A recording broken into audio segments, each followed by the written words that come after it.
Hey everybody, it's me, Jessica. You might know me from Gameward Bound or Albia from Board Game Geek. I am here to talk more about solo stuff, which is always exciting, and thanks again to Ed for having me on his channel to chat today. So I wanted to go through and look at some of the games that I have rated pretty well, that I really do enjoy for different aspects, but which are kind of lesser known, kind of way down there in terms of BGG rankings, not ratings. So these are not games that I rated like a 10 and everybody else said it's a 4. These are ones that are just kind of lesser known. They're not really out there in circulation that much, or for whatever reason, they're just not that well known. So let's dive in and see why I like some of these games.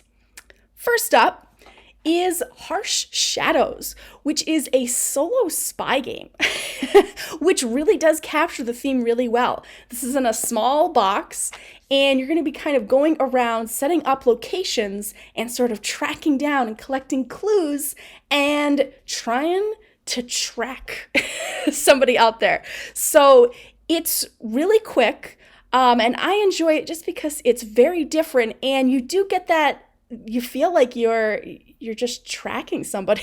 Like you get that whole spy aspect, which is hard to do in solo because again, this is not necessarily a hidden movement type of game, but think about a lot of the ones or a lot of the games that you would think of for doing something where it's spy related. There's a lot of hidden information and a lot of kind of, I'm going to do this, but nobody knows what else is going on. This works really, really well as a solo game. And I enjoy it. It's been a little bit easy when I play, but we'll just say that I'm a super spy, right? But that is Harsh Shadows, really fun game.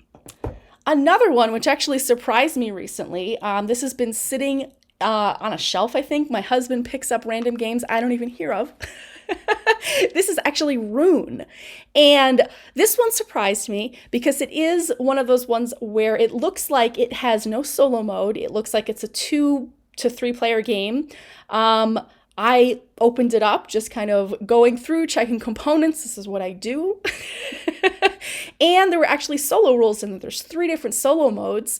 I decided, let me give the first one a whirl and just see what it plays as. And it was really great.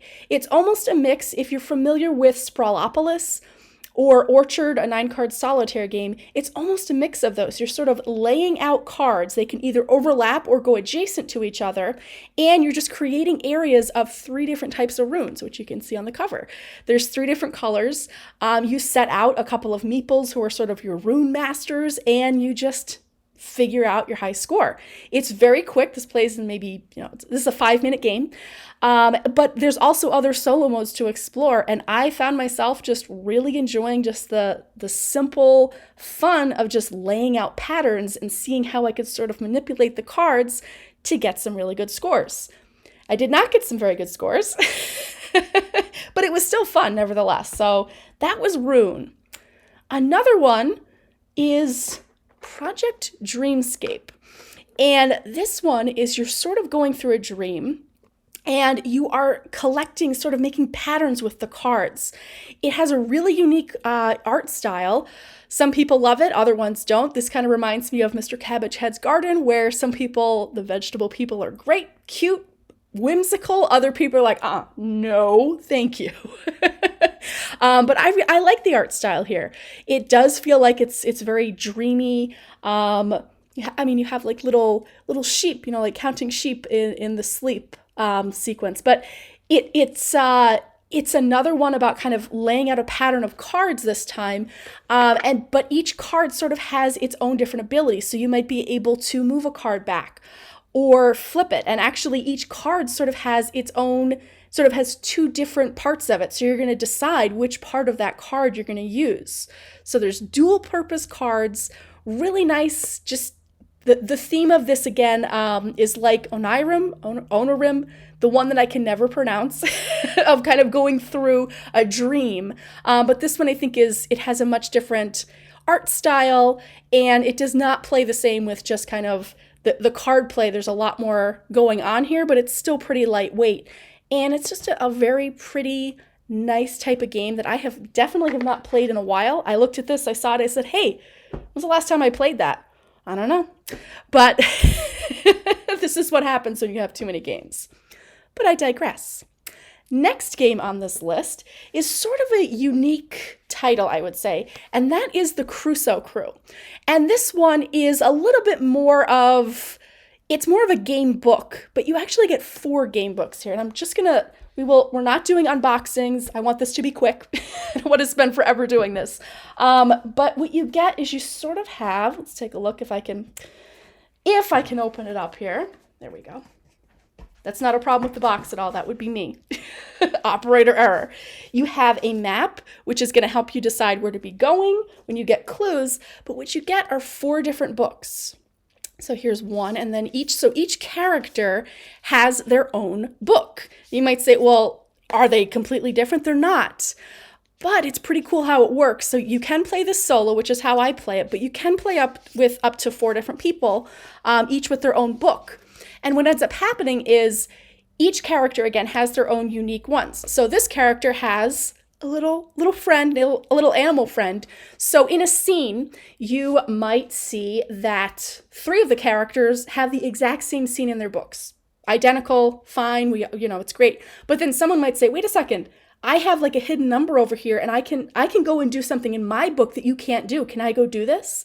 And there's a cool thing where, every character has their own strength, so each book is a little bit different. So I have played through this multiple times. There's multiple adventures, and each book, again, this is not it's not a very thick type of book that's going to take forever to play, but there's different adventures in it. I play this occasionally because luckily I don't remember things that well. So it does have a lot of kind of long-term value for me, which is great. And it's very fun. You're finding all these different like hidden puzzles along the way. There's a time element, but not, it's not like a time thing. It's when you come across a time, you mark it on your sheet, and that's kind of the countdown because every adventure must come to an end. But that is the Crusoe Crew, which again, very different, very unique. But something that I enjoy playing every now and then. It's very different and very fun. And then lastly on this list, because again, I'm trying to keep these short, this is the last one here, but let's grab this box. All these boxes were pretty small. This one, not so much.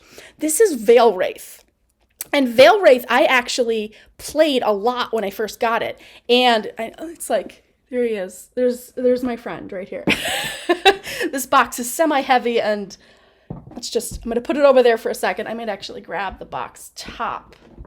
That's how you do it, You plan these things so well, and then the box top doesn't want to cooperate. I got it, box top. It's not a light game. This is just the box top. But anyway, it is also a very shiny box.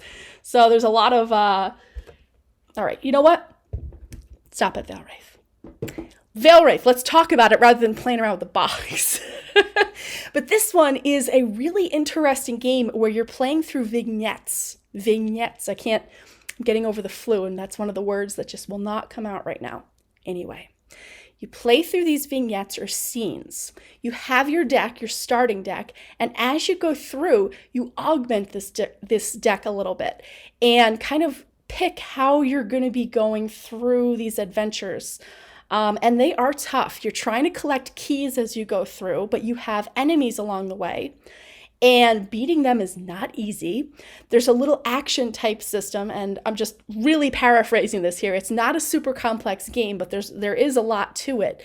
And the actions, you can kind of chain them, and they have a different cost because you can't just use the same action over and over again.